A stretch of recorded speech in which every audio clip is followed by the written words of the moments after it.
Bonsoir à toutes, bonsoir à tous. Merci d'être avec nous sur TV78. Nous sommes le mercredi 9 novembre. Voici le programme. Après Octobre Rose, c'est au tour du Movember, le mois de sensibilisation au cancer masculin.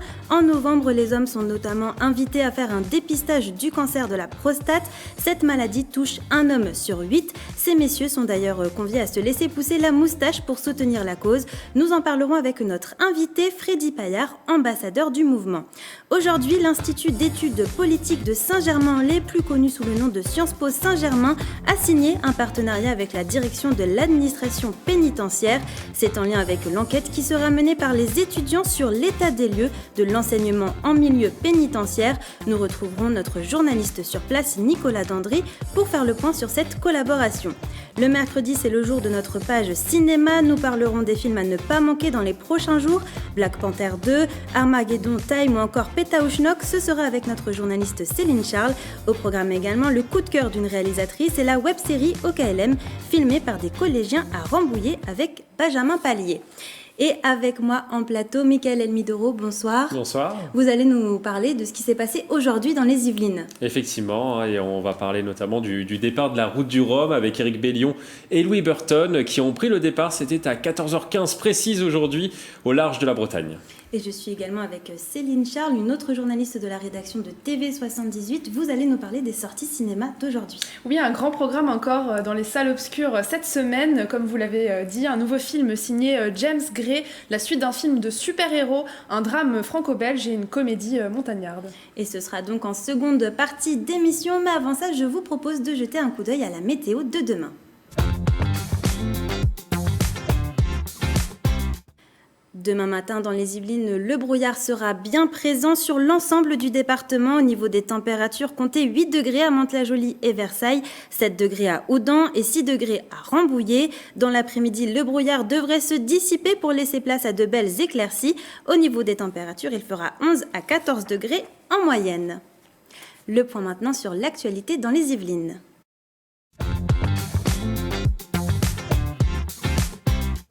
Et c'est avec vous, Mickaël. On commence par l'information du jour. Ce sera la grève de demain.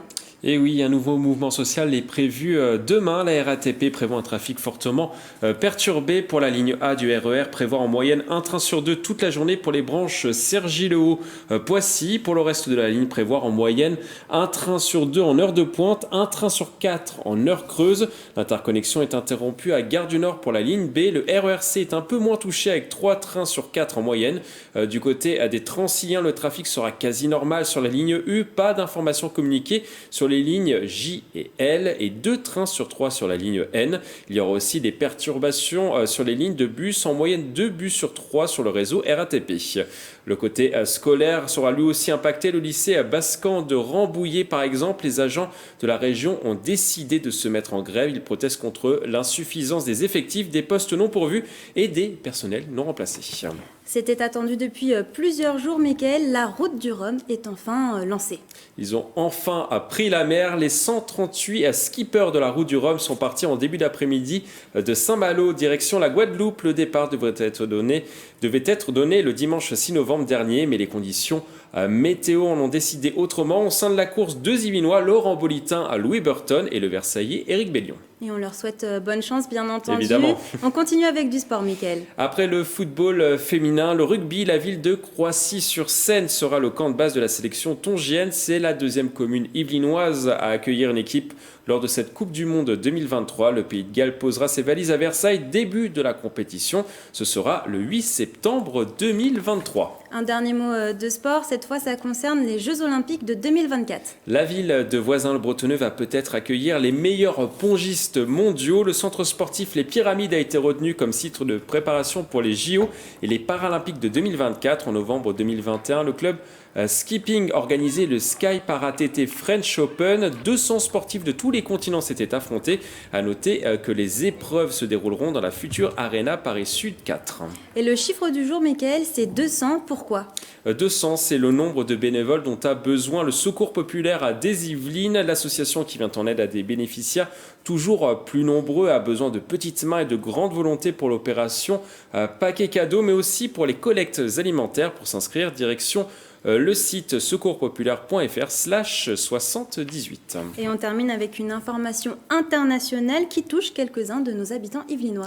Certains Yvelinois ont scruté les résultats avec attention pour un vote de mi-mandat, les midterms aux États-Unis. Les citoyens américains étaient appelés aux urnes pour renouveler une grande partie de leurs représentants au Congrès. L'heure est encore au dépouillement, mais les républicains disposent d'une nette longueur d'avance avec 200 sièges contre 174 pour les démocrates.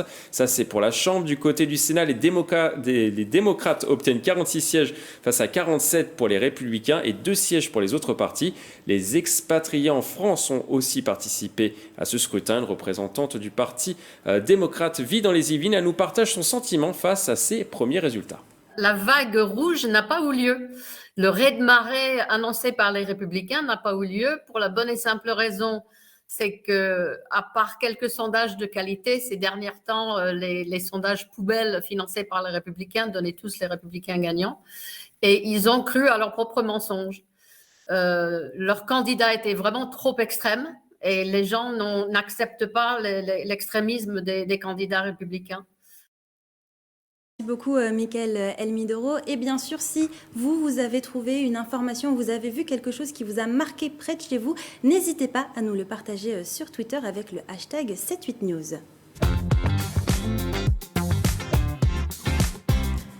J'en parlais en début d'émission, l'école de Sciences Po de Saint-Germain-en-Laye a signé cet après-midi un partenariat avec la direction de l'administration pénitentiaire et nous retrouvons sur place notre journaliste Nicolas Dandré.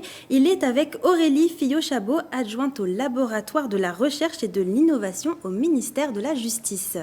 Nicolas, vous m'entendez ? Bonsoir Mathilde, effectivement je suis avec Aurélie Fillot-Chabot, donc, qui travaille au ministère de la Justice. Alors, voilà, vous venez de signer un partenariat avec Sciences Po Saint-Germain pour permettre aux étudiants de faire une enquête sur l'enseignement au milieu pénitentiaire. Quel est l'intérêt pour vous de bénéficier de cette enquête ? Alors, au sein de l'administration pénitentiaire, on bénéficie déjà de beaucoup de recherches réalisées par le milieu universitaire. Mais là, on avait envie de décaler le regard et de faire réaliser cette recherche par des étudiants de Sciences Po Saint-Germain-en-Laye. Donc, à la fois décaler le regard et aussi avoir un regard de la jeunesse sur les politiques pénitentiaires et plus spécifiquement sur la question de l'enseignement en détention. Alors, à quoi va servir du coup cette enquête pour vous au ministère de la Justice, au sein de la direction de l'administration pénitentiaire ? Alors, en fait, ça va servir à nourrir une réflexion plus globale sur une politique publique. Dans le cadre du renouvellement de la convention entre l'Éducation nationale et le ministère de la Justice, il y a toute une réflexion qui va être menée sur la question de l'enseignement en détention. Et donc, cette recherche va directement venir nourrir notre réflexion. Quand on entend parler du terme enseignement, on pense tout de suite à la jeunesse. Je suppose que c'est vraiment beaucoup de services qui sont concernés au sein du ministère de la Justice. Alors on pense, oui effectivement, mais alors sauf que nous effectivement c'est pas que la jeunesse parce que en détention on a aussi évidemment les majeurs qui ont la possibilité de suivre un enseignement scolaire. Ça peut être de la remise à niveau ou même passer son bac. Et donc effectivement on a un grand nombre de nos personnes placées sous main de justice qui suivent des cours et de l'enseignement. C'est un nombre important parce que oui, moi je vous disais que c'était finalement la jeunesse qui était plus concernée. Et puis, finalement, non. C'est une part importante quand même, les majeurs ? Bah oui, parce qu'en fait, en détention, on a très très très peu de mineurs, fort heureusement. La plupart des personnes qui sont en détention sont des hommes majeurs. Et on a à peu près 30% de cette population qui suit des cours très régulièrement. Vous l'avez dit, un regard de la jeunesse des étudiants de Sciences Po de Saint-Germain-en-Laye, alors des deuxième années, mais il y a d'autres aussi étudiants qui vont participer à cette enquête. Pourquoi ça apporte quelque chose d'innovant, de quelque chose de nouveau ? Qu'est-ce qui est intéressant d'avoir un regard de jeunes comme ça ? Alors, à la fois, effectivement, vous avez parlé du mot innovant. Pour nous, c'est assez innovant de permettre à la jeunesse d'aller en détention et de travailler sur ces questions-là. C'est aussi une manière pour nous de sensibiliser les jeunes à des enjeux, des questions sociétales qui vont pas forcément de soi quand on fait ses études. Et donc, ça peut peut-être créer des vocations et permettre à ces étudiants aussi d'aller travailler dans les métiers de la justice et plus particulièrement dans les métiers de l'administration pénitentiaire. Merci Aurélie Fillot-Chabot d'être restée avec nous. La signature a eu lieu il y a déjà un peu moins d'une heure. Merci d'être restée avec nous. Je rappelle donc que vous êtes adjointe au sein du laboratoire recherche et innovation de la direction de l'administration pénitentiaire au sein du ministère de la Justice. Et donc Mathilde, j'ai d'autres invités qui vont me rejoindre. Ils vont me rejoindre. Nicolas. Donc Je Oui. crois que vous êtes avec Céline Braconnier, du coup la directrice de Sciences Po Saint-Germain-en-Laye et également une étudiante qui va mener du coup l'enquête dont vous parliez à l'instant, Farah Didouche. Et effectivement, Mathilde, donc Céline Braconnier qui est juste à côté de moi, et Farah Didouche, juste à côté, donc qui est étudiante à Sciences Po. Alors déjà, Céline Braconnier, qu'est-ce que ça représente pour vous, ce type de partenariat avec quand même un ministère important, un ministère régalien, le ministère de la Justice? D'abord, le ministère de la Justice est un partenaire de Sciences Po parce qu'on prépare nos étudiants au métier de la justice par le biais de prépa concours, par le biais de masters qui sont consacrés à ces questions-là. Mais c'est aussi un partenaire de la recherche depuis l'ouverture de Sciences Po. On a un laboratoire de recherche qui s'appelle le CESDIP, dont le ministère de la Justice est tutelle. Donc on a des chercheurs confirmés qui travaillent sur ces questions en lien avec le ministère de la Justice. Et puis, on a nos jeunes étudiants qu'on essaye d'ouvrir aux questions de recherche liées au monde judiciaire et notamment cette fois-ci au monde carcéral pour créer une appétence et un intérêt. Donc tout le monde a à y gagner. Nous, on se sert finalement de ces demandes sociales de compréhension de ce qui se passe en prison pour former aussi des jeunes aux méthodes des sciences sociales et aux enquêtes de terrain dans des situations un peu particulières. Et alors le travail a déjà commencé, hein. Vous avez notamment présenté une vidéo où on voit les étudiants qui sont déjà au travail depuis le mois de septembre. Alors Farah, comment ça se passe depuis le mois de septembre par rapport à ce projet? Depuis le mois de septembre, du coup, on a pu découvrir le milieu carcéral et pouvoir véritablement s'en imprégner. On a tout d'abord fait des lectures scientifiques dans un premier temps et aussi on a pu rencontrer différents acteurs qui connaissent véritablement ce milieu, ce qui est assez rare, donc c'est vraiment une chance pour nous. On a rencontré des responsables associatifs, des responsables de l'enseignement dans le milieu pénitentiaire, et aussi bientôt on va rencontrer des prisonniers. Pour le moment, on est encore dans la préparation des entretiens avec les prisonniers qui va bientôt arriver.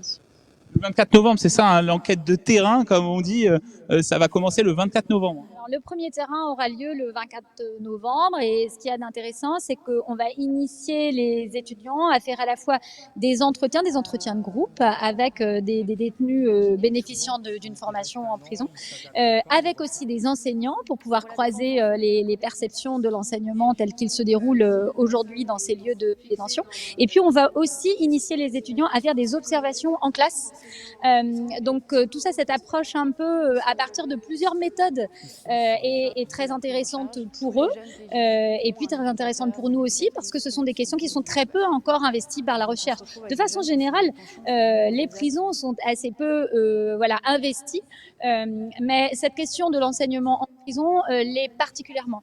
Et l'intérêt pour les étudiants, c'est aussi d'être associés à la préparation d'un renouvellement d'une politique publique, c'est-à-dire qu'ils savent que les données scientifiques qu'ils vont produire, les analyses qu'ils vont produire à partir de ces données pourront servir à repenser l'enseignement en prison dans les années à venir. Et ça, c'est très stimulant pour des jeunes étudiants qui sont en premier cycle, encore une fois, ils sont très jeunes.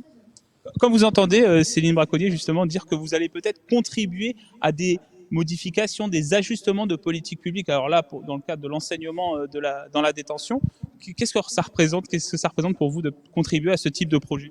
On est tous très contents en fait de pouvoir participer à ce projet. C'est vraiment une grande chance pour nous.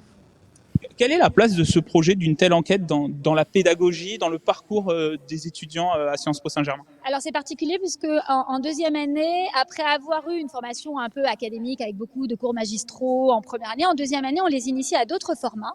Et donc notamment ce format de projet recherche qui s'étend tout au long de l'année, au cours duquel on a des séances de préparation sous la forme d'ateliers à des terrains et on les emmène sur le terrain. Donc ça les sort déjà de Sciences Po parce que on les fait venir dans ces écoles-là, ils y font des études de façon très sérieuse, ce sont des étudiants très bons, très brillants, très investis, très passionnés, mais on les capte pas à l'IEP pour les garder, on les capte pour les outiller pour comprendre le monde et puis ensuite pour agir sur lui. Donc là, c'est une bonne initiation à ce que peut permettre le suivi d'études dans des écoles comme la nôtre, c'est-à-dire que on outille, on forme, on accompagne les étudiants pour leur permettre ensuite, de façon plus autonome, d'agir sur le monde et de faire qu'il aille mieux. Deux dernières questions. D'abord, qu'est-ce que vous évoque l'enseignement en milieu de détention pour vous? Alors, l'enseignement, ça évoque un contexte très contraignant dans lequel, évidemment, les questions de sécurité peuvent croiser d'autres ambitions, les empêcher d'aboutir.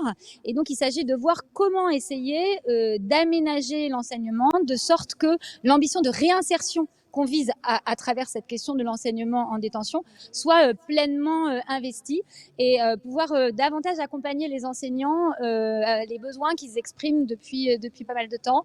Il y a un besoin très clairement d'introduire le numérique, les ordinateurs en détention notamment pour améliorer l'enseignement. Donc ça, ce sont des questions qu'on va investir à partir du 23 novembre sur le terrain. Et la dernière question, du coup, où se feront ces observations? Alors ça je ne peux pas le dire. On va avoir des établissements en région parisienne et d'autres hors région parisienne. Pour l'instant, on n'est pas autorisé à donner le nom des établissements. Farah, vous êtes prête à aller sur le terrain, ça y est? Bientôt, oui.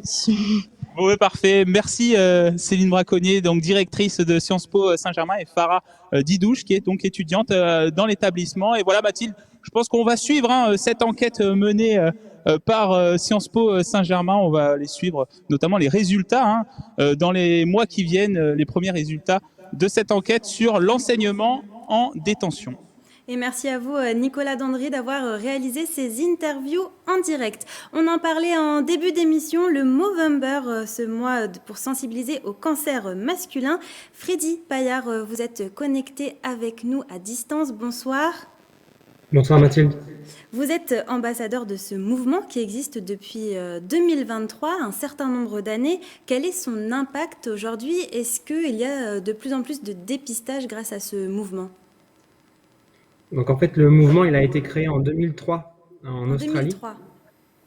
Et il est arrivé en France en 2011-2012. Donc c'est assez récent. On connaît beaucoup Octobre Rose pour les femmes, les cancers féminins en octobre. On connaît beaucoup le Téléthon. Et entre les deux, il y a le mois de novembre qui est dédié aux maladies masculines. Donc en fait, Movember, c'est une communauté de rockstars qui récoltent des fonds, qui se mobilisent pour faire bouger les choses en termes de santé mentale, prévention du suicide et dans la lutte contre les cancers de la prostate et des testicules. Donc l'idée avec la moustache, c'est de faire prendre conscience aux personnes d'aller se faire dépister, et parce que c'est encore des sujets qui sont tabous chez les hommes. Est-ce que vous voyez une évolution? Est-ce que grâce à ce mouvement Movember et justement au fait que plus en plus d'hommes portent la moustache pour soutenir la cause, est-ce que vous voyez une évolution des dépistages? Alors moi, en termes de chiffres, j'ai pas de chiffres forcément à donner, mais c'est vrai que l'idée de la moustache, ça se voit, c'est en plein milieu de la figure. Et l'idée, c'est de faire prendre conscience aux personnes d'aller se faire dépister, d'aller se faire tester. C'est le premier cancer chez les hommes, le cancer de la prostate. Donc à partir de 50 ans, il est conseillé d'aller se faire dépister, d'aller voir son médecin pour faire un contrôle de routine. L'idée de Movember, c'est vraiment de sensibiliser les personnes à être sensibles à tous ces sujets-là. Et comment ça se passe justement le dépistage? Comment on fait pour se faire dépister? Donc en fait, c'est un rendez-vous chez le médecin et il y a différentes techniques. Il y a des techniques qui ont été mises au point justement par les financements de Movember, des nouvelles techniques révolutionnaires. Donc tout ça, c'est des techniques qui évoluent. Donc après, c'est vraiment un rendez-vous chez le médecin en premier temps, et après, c'est des diagnostics plus précis avec des examens plus précis. Et donc, je le disais, vous êtes ambassadeur du mouvement Movember. Pourquoi est-ce que vous avez décidé d'être ambassadeur de ce mouvement? Alors, en France, on est 2 ambassadeurs, donc on n'est pas beaucoup. C'est comme j'ai dit tout à l'heure, c'est un mouvement qui vient d'Australie, donc c'est très connu dans les pays anglo-saxons. Donc, pendant l'été, j'ai été contacté par le quartier général qui est basé à Londres. C'est le quartier général qui gère Movember au niveau de l'Europe. Et donc, ils m'ont contacté cet été. J'ai participé à une réunion en septembre à Londres. Et depuis, je suis officiellement ambassadeur pour la fondation Movember. Donc, mon rôle, c'est de faire connaître la fondation qui est très peu connue en France, de mettre en place des collectes de fonds. Donc, j'ai mis en place un défi sportif. Ça fait 3 ans que je propose un défi sportif pour récolter des fonds. Et j'organise aussi 2 événements. Donc le premier, il a eu lieu à Bourteroulde dimanche dernier. On a rassemblé près de 40 personnes, un peu plus de 200 € pour la Fondation Movember. Et le deuxième événement, il aura lieu à Saint-Marcel, c'est à une demi-heure de Mantes-la-Jolie. Donc ça sera la Movember Cup. Et donc là, ça sera par équipe de 2. Et les gens pourront participer à différents ateliers. Il y aura un classement. Et l'idée, c'est vraiment de s'amuser pour une bonne cause. Et d'ailleurs, le site internet de Movember tient un classement des meilleurs ambassadeurs qui ont récolté le plus de dons. Et alors, j'ai fait mes petites recherches. Vous êtes 5e au classement. Oui, j'ai regardé hier aussi. Oui, je suis top 5 actuellement. Après, ça évolue parce que en fonction des gens, comment ils organisent la collecte de fonds, ça évolue beaucoup. Alors, actuellement, je suis top 5, mais ça peut changer. Donc, j'invite les gens à faire un don sur mon space. On m'en trouve assez facilement. C'est sur le site de Movember. Et ensuite, on tape mon nom, mon prénom et on me trouve assez facilement. C'est un mouvement qui vous touche, Movember, personnellement? Alors, j'ai découvert le mouvement quand j'ai été professeur en Angleterre en 2017. C'est parti juste d'un défi entre collègues de profs de sport, se laisser pousser la moustache. Et puis, au fur et à mesure des années, je me suis senti beaucoup plus impliqué parce que dans mon entourage, j'ai des gens qui ont été concernés par le cancer de la prostate. Donc, des gens qui sont partis trop tôt. Donc, l'idée, c'est vraiment d'être investi le plus possible pour faire connaître toutes les causes que défend Movember. Donc, c'est la prévention des suicides, c'est Oui, justement, la la santé prévention mentale. des suicides et de la santé mentale, c'est quelque chose qui est moins connu du grand public.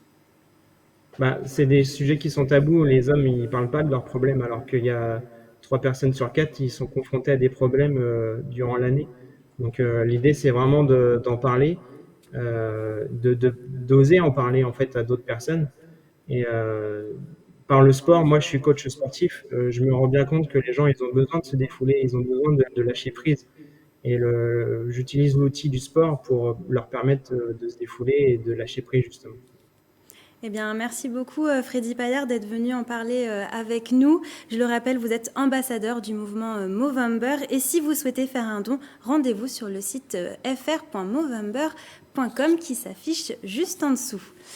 C'est un projet qui est né lors de l'année scolaire 2021-2022, travaillé autour de la mémoire en histoire. Une vingtaine d'élèves au lycée Corneille de la Selle-Saint-Cloud s'est penchée sur cette réflexion qui a abouti à un livre. Et pour cette nouvelle année, le travail se tourne du côté de la géographie. Nous avons assisté à leur premier temps de travail. Regardez. J'aimerais bien faire sur la maison de ma grand-mère à Taïwan. Quelle trace laisse un lieu dans notre mémoire? Quel souvenir déclenche-t-il? Sophie fait partie de ces élèves du lycée Corneille de la Selle-Saint-Cloud à participer à un travail autour des souvenirs. J'aime pas trop parler des choses personnelles et du coup là c'est quand même une opportunité de le faire. Au lycée on s'attend pas forcément à parler à quelque chose qui nous touche de si près et du coup je trouvais ça intéressant. Et puis aussi c'est vrai que les profs ils nous ont quand même laissé une assez grande liberté. Une vingtaine d'élèves a répondu à la proposition de plusieurs professeurs de l'établissement. Récits, poèmes, interviews, la mémoire se transmettra dans différents formats. J'ai tout de suite pensé à mon site de danse et du coup je me suis dit ce serait formidable que moi j'arrive à faire transmettre des émotions par rapport à ce que j'adore faire. C'est un défi oui parce que c'est compliqué d'écrire mais en même temps vu que j'adore le sujet et que j'aime bien aussi écrire tout ce qui est français, tout ça, les rédactions c'est toujours quelque chose qui m'a plu. La mémoire autour de la géographie est le deuxième volet d'un projet du lycée Corneille. En 2021-2022, les élèves volontaires ont réfléchi à la mémoire historique pour faire naître un livre. J'ai pu interviewer mon grand-père et du coup ça m'a donné une occasion de discuter avec lui et j'ai adoré. Je l'ai interviewé sur la guerre d'Algérie parce qu'il a eu une expérience là-bas en tant que soldat français.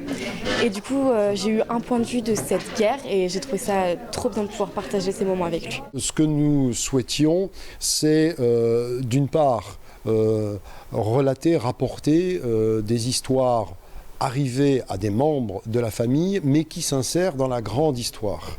Donc, on a des histoires au moment de la guerre, au moment de la décolonisation. Pour l'élève lui-même, cela a permis d'intensifier le lien intergénérationnel. On a des témoignages extrêmement touchants, très émouvants. Un ouvrage destiné à leur cercle familial et amical. Une dizaine de professeurs d'histoire-géographie, de langue, de philosophie et de lettres accompagnent les élèves. Un nouveau livre verra le jour en 2023. On va passer maintenant à notre page culture.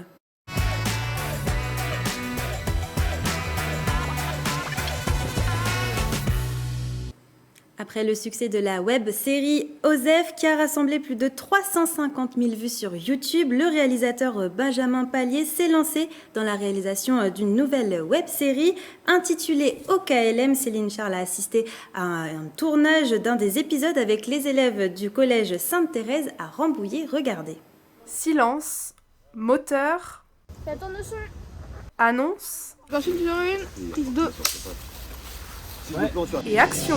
L'équipe de tournage du jour, c'est Stanislas, Gaspard ou encore Roman, tous inscrits au cours de pratique cinématographique dispensé au collège Sainte-Thérèse de Rambouillet. Ils sont 10 au total et préparent une web-série appelée OKLM avec leur professeur, le réalisateur Benjamin Pallier, originaire de Rambouillet. C'est une série pour les adolescents, qui a été réalisée en gros pour les adolescents pour parler des problèmes que peuvent rencontrer certains adolescents dans leur scolarité.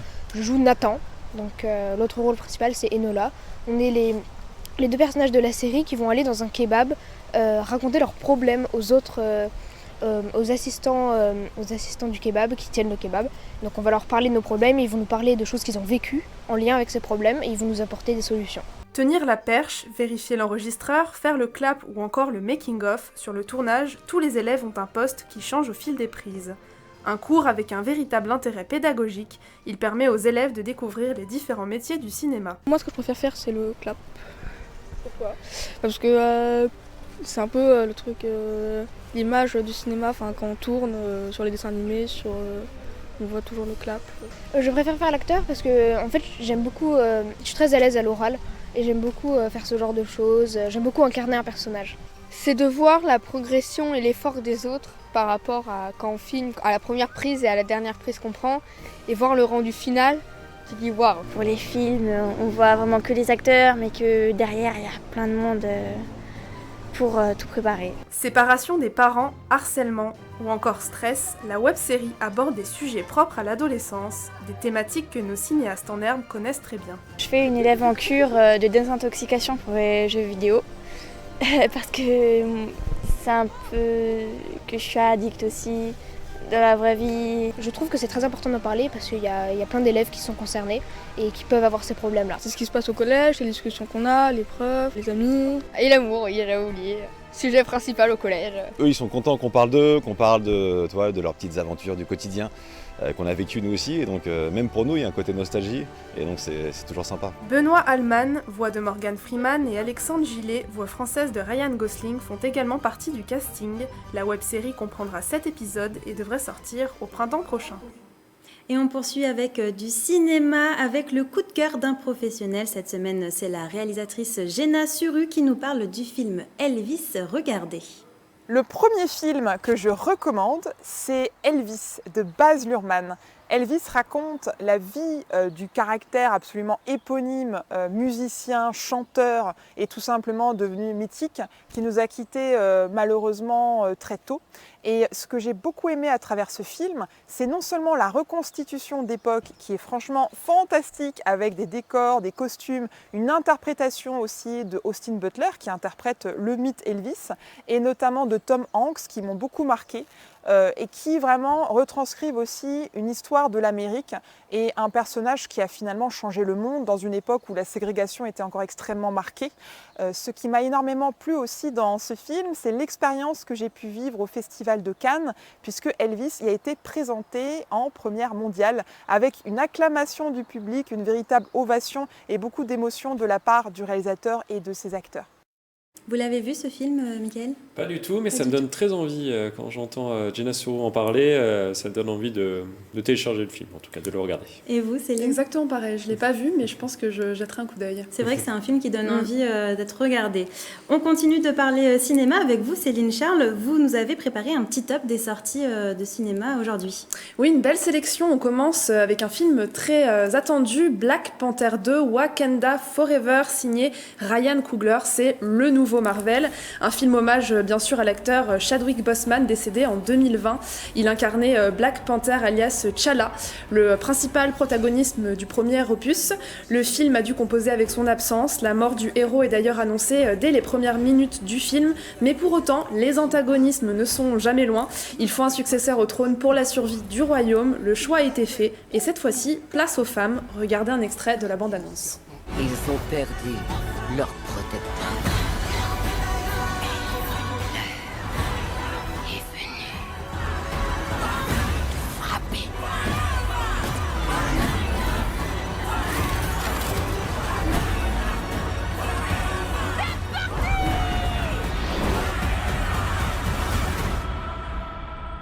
Montre-leur qui nous sommes.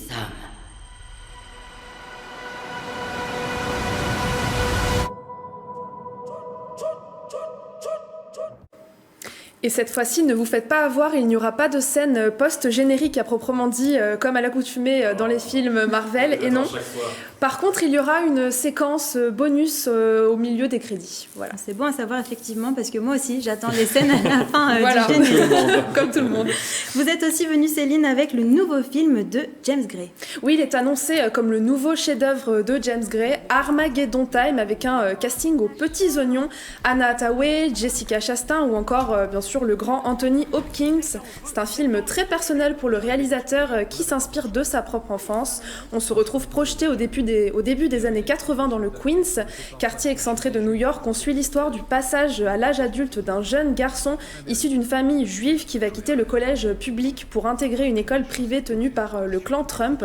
On suit aussi son amitié fracassante avec un garçon noir, faillite du rêve américain, déterminisme social, justice, injustice, différence. Le film aborde beaucoup de sujets frappants et propres à la société de l'époque. Regardez.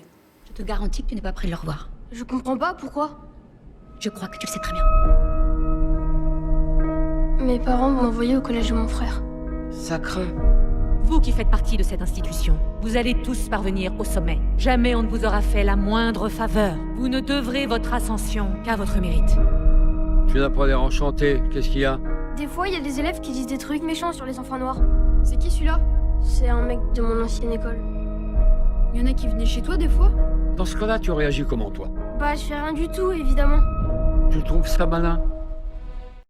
Et vous allez nous parler de 2 films français maintenant, Céline Charles. C'est ça, Léa Drucker et Benoît Poulvord sont à l'affiche du film Couleur de l'incendie de Clovis Cornillac. Il s'agit de l'adaptation d'un roman de Pierre Lemaître. C'est l'histoire du destin d'une femme, Madeleine Péricourt, héritière d'un empire financier qui se retrouve face à l'adversité des hommes et la corruption de la haute société des années 30, le tout dans un contexte historique puissant, la montée du nazisme.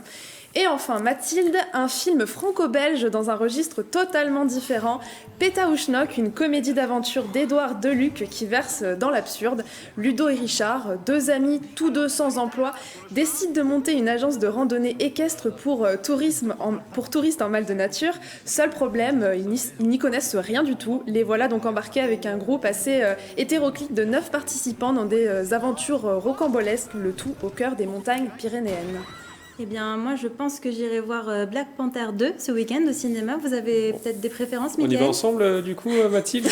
Parce que moi aussi, Pourquoi j'aime pas, bien. Écoutez, Mickaël.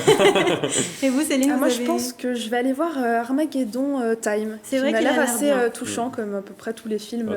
Tous les films que vous avez présentés, en tout cas, Ouais, voilà, c'est intéressant. ça. On poursuit avec notre page culture, avec cet humoriste, écrivain, circassien, musicien. Est-ce que vous avez deviné de qui je parle?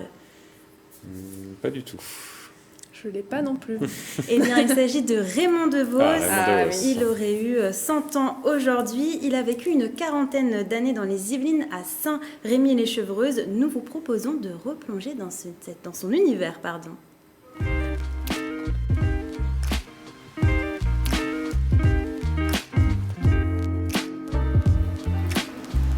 Bienvenue à la maison musée Raymond DeVos.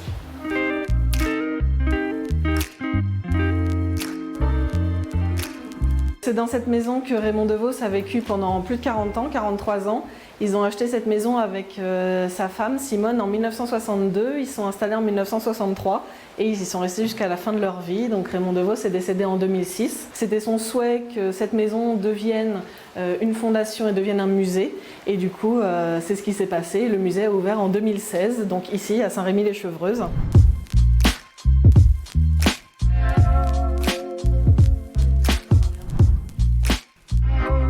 Ici, on est dans son salon, ce qui était son salon, avec quelques éléments d'origine. Vous avez le sol et puis vous avez aussi cette bibliothèque qui a été faite par lui, qui a la forme d'un petit théâtre de la Commedia dell'arte. Et vous retrouvez une petite partie de ses livres. Et notamment, vous retrouvez aussi son meilleur ami, Georges Brassens. Ici, vous avez quelques jouets du monde du cirque. Raymond DeVos a découvert le cirque quand il était enfant, à l'âge de 4-5 ans, avec son père et ses frères, et il s'en est jamais remis. Il aimait tout dans le cirque, et notamment les disciplines sportives du cirque. Il a beaucoup pratiqué ces disciplines, et en fait, Raymond DeVos était un homme assez sportif, malgré son apparence, et il a beaucoup pratiqué. Il était funambule, il marchait sur les mains jusqu'à plus de 40 ans, et il a fait du trampoline jusqu'à 80 ans. Donc voilà, ça lui a beaucoup servi aussi dans son art sur scène. Ici, on retrouve derrière le rideau la loge de Raymond DeVos avec toutes ses affaires reconstituées à l'identique. Raymond DeVos était très ritualisé avant de monter sur scène, il était très anxieux, il avait un trac immense. C'était très important pour lui d'avoir toutes ses affaires positionnées comme ça. Et notamment dans cette boîte à œufs avec ses nez de clown, il avait un petit rituel, c'est qu'il fallait essayer les 6 nez avant de choisir lequel était le bon pour le spectacle du soir, alors qu'ils sont tous identiques. Ici, on est dans la salle de musique avec tous les instruments dont Raymond DeVos jouait sur scène. Il était passionné par les instruments de musique. La musique a toujours fait partie de sa vie depuis qu'il était enfant grâce à ses parents. Lui, ses 3 instruments préférés, c'était la guitare, la clarinette et le piano. Et ce qu'il adorait aussi avec les instruments de musique, c'était les bricoler, les tordre un peu dans tous les sens. Et donc notamment, vous avez cette clarinette molle, qui est une clarinette fabriquée avec un tuyau d'arrosage en caoutchouc. Et puis aussi ce corps de chasse qui était né d'une boutade de Georges Brassens, qui, en parlant de quelqu'un d'autre, disait qu'il avait un souffle à dérouler un corps de chasse. Du coup, Raymond DeVos s'était dit comment est-ce qu'on peut transformer ça en quelque chose d'intéressant, et donc il a pris un pavillon, une embouchure, et il les a reliés par un câble de gazinière peint en doré. Ça s'est pas tout à fait déroulé comme je pensais. On est ici dans le grenier de Raymond DeVos, c'était sa pièce, son espace, son antre en fait, et il venait ici pour créer, pour se faire des journées entières de création. Et vous retrouvez en fait tout son bazar créatif qui était essentiel pour lui. L'avoir sous les yeux, c'était très important pour, comme il disait, partir du sol, du quotidien, pour ensuite s'élever dans l'imaginaire. Raymond DeVos, en fait, c'était un homme passionné qui aimait tout l'intéressait, tout venait nourrir son univers, son imaginaire. Il aurait voulu avoir plusieurs vies, en fait. Il estimait que sa vie était trop courte, il aurait voulu tout apprendre, et notamment les instruments de musique. Raymond DeVos, c'était un musicien, mais c'était aussi un écrivain, un humoriste, un circassien. Il était tout ça à la fois, et on l'oublie parfois parce que tout ça, ça formait en fait la totalité de son imaginaire. L'automne est bien présent dans les forêts du département et les champignons y foisonnent. De nombreux Yvelinois testent ainsi la cueillette de champignons. Mais attention, celle-ci ne se fait pas sans risque. Pour éviter des intoxications, l'Association des naturalistes des Yvelines organise des sorties pédagogiques. Regardez. Petits, grands, rouges, violets, poilus, avec une odeur de menthe ou encore de noix de coco, les champignons regorgent de trésors cachés. Clitopilus prunulus ou Clitopile petite prune, qui est un excellent comestible. Voilà. Je vous laisse sentir, vous pouvez sentir sous les lames là, une odeur particulière. Par contre, faire attention parce qu'il y a des clitocides blancs qui sont terriblement toxiques et même mortels. L'Association des naturalistes des Yvelines organise les week-ends des sorties pédagogiques en forêt pour sensibiliser aux champignons. Et sur la vingtaine de participants, des novices, mais aussi des amateurs éclairés. Tout simplement parce que j'aime la nature, j'aime la mycologie, j'aime la botanique. et que quand on va en forêt à cette époque-ci, on a toujours quelque chose à rapporter. Depuis que j'ai le temps, je sors vraiment assez souvent en forêt, pratiquement au moins une fois par semaine minimum, quoi. Et puis le fait de toujours vouloir mettre un nom sur chaque espèce qu'on rencontre, sur chaque petite chose. Puis le fait aussi que chaque champignon, beaucoup de champignons sont liés aussi aux arbres, au terrain, etc. Donc je trouve ça très intéressant du coup. Et puis le fait aussi de sortir en forêt tout simplement pour te faire prendre l'air. Certains chanceux trouvent leur premier cèpe de Bordeaux ou bien des pleurotes en huître, des champignons délicieux mais pas courants. L'occasion pour les mycologues de faire le point sur les champignons comestibles ou non. Des grands comestibles, il y en a une quarantaine si vous voulez en tout. On ne les trouve pas tous ici, mais on peut en trouver une vingtaine sans problème en forêt de Marly. On trouve de nombreuses russules comestibles. On trouve des lépiotes, les coulmelles par exemple, la coulmelle. On trouve aussi un petit peu de girolles. On peut trouver du cèpe, mais cette année en Île-de-France, c'est pas très riche, parce qu'on a eu un été beaucoup trop chaud, et sec surtout. En revanche, déjà en une demi-heure ce matin, on a trouvé pas mal d'espèces, quelques amanites, des russules, une bonne variété de russules, des lactaires et plein d'autres champignons.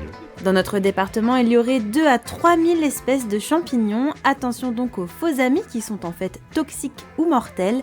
Au moindre doute, demandez toujours l'expertise d'un mycologue ou d'un pharmacien. Michael Elmidoro, Céline Charles, est-ce que ça vous a donné envie de partir à la cueillette des champignons ? Évidemment, moi je suis un très très grand fan de champignons, donc oui, pourquoi pas. Vous êtes déjà parti à la cueillette des champignons ? Et dans la forêt de Marly, effectivement, donc ce reportage m'a intéressé. Et vous, Céline Charles ? Moi aussi, une adepte de champignons, par contre, je m'aventure jamais en forêt. J'ai toujours peur qu'ils soient toxiques, justement, de me tromper. Donc ce reportage m'a un peu aidé. Donc vous les cueillez, mais vous les mangez pas ? Je les cueille pas du tout, je vais les D'accord. acheter directement. Et c'est bientôt la fin de cette émission, mais juste avant, je vous propose qu'on se quitte avec la météo de demain.